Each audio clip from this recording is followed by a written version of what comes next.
Hello everyone, আসসালামু আলাইকুম। কেমন আছেন সবাই? আশা করছি যে যেখান থেকে আমার ভিডিওটি দেখছেন সবাই ভালো আছেন, সুস্থ আছেন। যে পরিমাণ গরম পড়েছে, প্রচণ্ড গরমের মধ্যে সবাই নিশ্চয়ই খারাপ অবস্থা। আমারও খারাপ অবস্থা, আমি নিজেই ভালো নেই।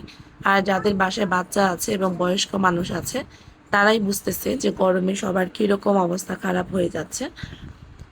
তো যাই হোক, সবার জন্য দোয়া করছি গরমের মধ্যে যেন আল্লাহ পাক সবাইকে ভালো রাখে, সুস্থ রাখে, হেফাজতে রাখে।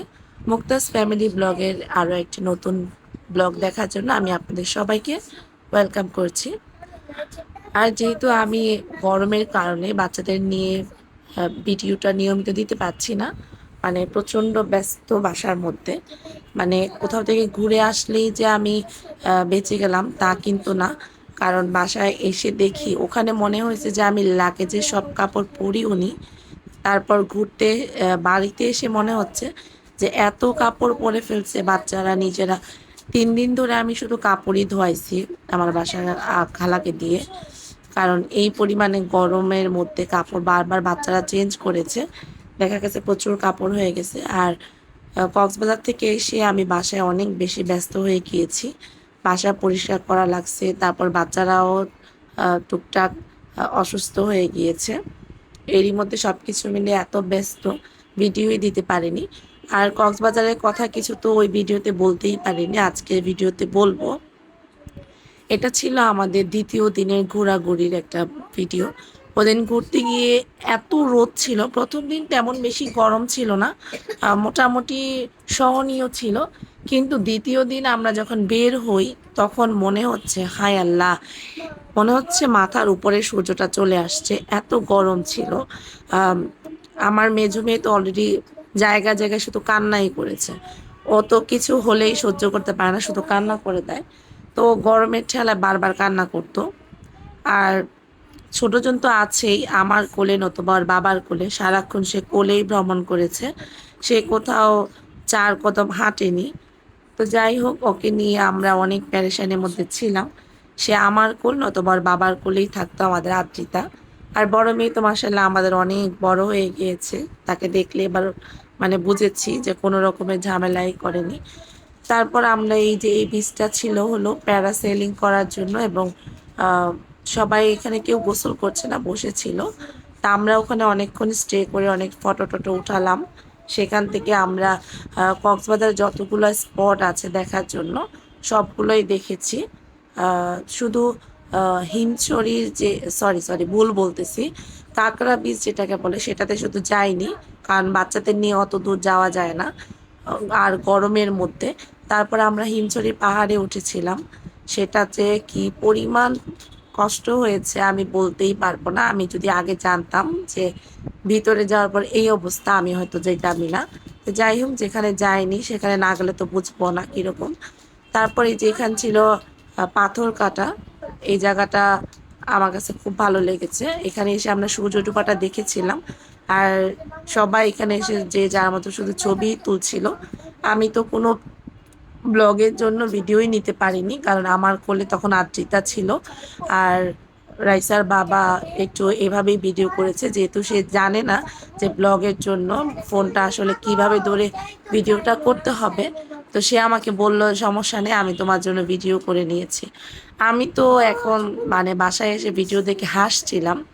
তারপরেও ভাবলাম যে না, আমার হাজবেন্ড তো আমার জন্য এতটুকু করেছে যে না, ওর ভিডিও দিতে হবে, ও যেহেতু ব্লগ করে, ব্লগের জন্য ভিডিও লাগবে। তো এটা ভেবে খুশি ছিলাম যে আমার হাজবেন্ড আমার জন্য এটা করেছে। তখন আমি একটু চেক করেছিলাম, সন্দেহ ছিল ঠিক মতো করতে পারবে কিনা। তখন আমি বললাম যে আসলে এভাবে না, তুমি ফোনটা এভাবে ধরে ভিডিও শ্যুট করবা, তাহলে আমার জন্য সুবিধা হবে। পরে বললাম আচ্ছা ঠিক আছে, সমস্যা নেই।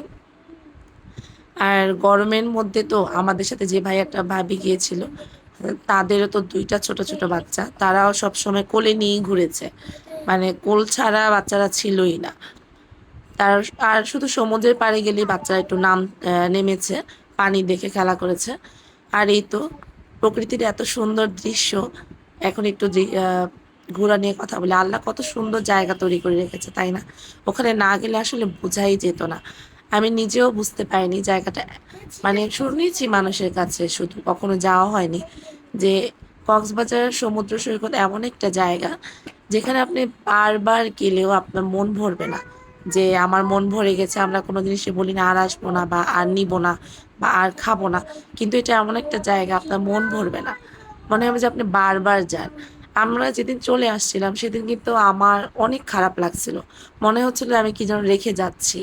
আমি যখন ট্রেনে আসছিলাম আমার কাছে মনে হচ্ছে আমার খুব মায়া লাগছিল জায়গাটার জন্য। আসলে খুবই সুন্দর জায়গা। আর সূর্য ডোবাটা যখন দেখছিলাম তখন অনেক বেশি ভালো লাগছিল। কি বলবো, অনেক অনেক ভালো লাগা একটা জায়গা ছিল। আর এই যে আমার বুড়িটা পানি দেখে তো অল্প পানিতে সে ভিজেছিল। আর আমি বলবো বাচ্চাদের নিয়ে গরমের মধ্যে কোথাও না যাওয়াই ভালো। আসলে আমাদের যেহেতু প্ল্যান ছিল আগে থেকেই যাওয়ার, এই জন্য আমরা ক্যান্সেল করতে পারিনি। আর যেহেতু ফার্স্ট টাইম আমি যাচ্ছি, আমি খুব এক্সাইটেড ছিলাম, হ্যাঁ যাবো দেখবো। সেই ভালো লাগা থেকেই যাওয়া। আর এই তো অনেক বেশি সন্ধ্যা সন্ধ্যা হয়ে যাচ্ছিল। পরে সন্ধ্যা হয়ে যাচ্ছিল তখন আমাদের অটোওয়ালা যে ভাইয়া যাদেরকে আমরা নিয়েছিলাম গাড়ি, ওনারা বলছিল এখানে খুব বেশি রাত করাটা উচিত হবে না, আমাদের চলে যাওয়াটাই মনে হয় ভালো। কারণ এই রোডটা খুবই নীরব ছিল, কোনো দোকানপাট কিছুই ছিল না। তা আমরা সেখান থেকে আসতে কিন্তু আমাদের অনেক রাতই হয়ে গিয়েছিল, আমরা বিকাল বিকাল রওনা দিয়ে পরও চলে আসছিলাম। আর আমাদের প্রথম দিনে একটা প্রবলেম ছিল, প্রথম দিনে আমরা যে 3টা হোটেলে খেয়েছিলাম সকাল দুপুর এবং রাতের খাবার, আমাদের একটাতেও মন ভরেনি। খাবার খেয়ে একদমই তৃপ্তি পাচ্ছিলাম না। তারপর আমরা কিছু মানে ভালো হোটেলের খবর নেয় আমার হাজবেন্ড।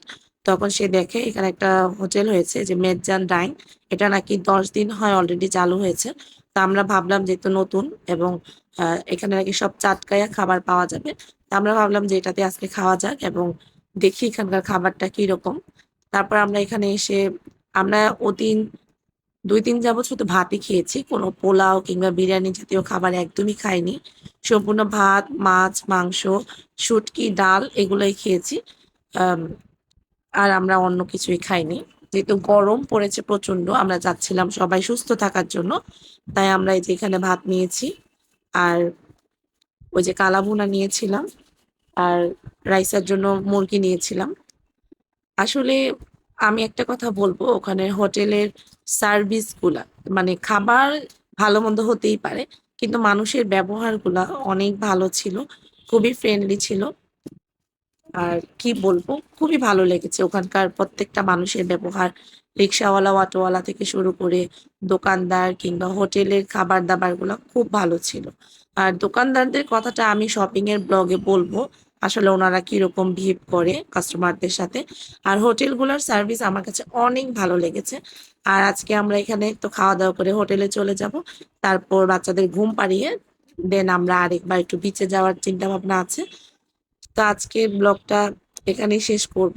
আর খাবারের কথা কি বলবো, এই হোটেলটার খাবারটা অনেক অনেক মজা ছিল, খুবই টেস্টি ছিল, প্রত্যেকটা খাবার ভালো ছিল। এখানে সুরি শুটকি নিয়েছিলাম, ওটাও অনেক ভালো ছিল। আমার কোলে আদ্রিতা, তারপর ফোন ছিল, তো আমাকে ওর বাবা বেড়ে বেড়ে দিচ্ছিল। তো যাই হোক, আজকে তো ব্লগে কথা বলতে বলতে আমি সবাইকে একটা কথা বলতে ভুলে গিয়েছি। আমার ভিডিওটা যদি ভালো লেগে থাকে তাহলে প্লিজ ভিডিওতে একটি লাইক দিতে ভুলে যাবেন না। আর যারা যারা এখনো পর্যন্ত আমার ভিডিওটাতে আছেন সবাইকে অনেক অনেক ধন্যবাদ। আল্লাহ হাফেজ।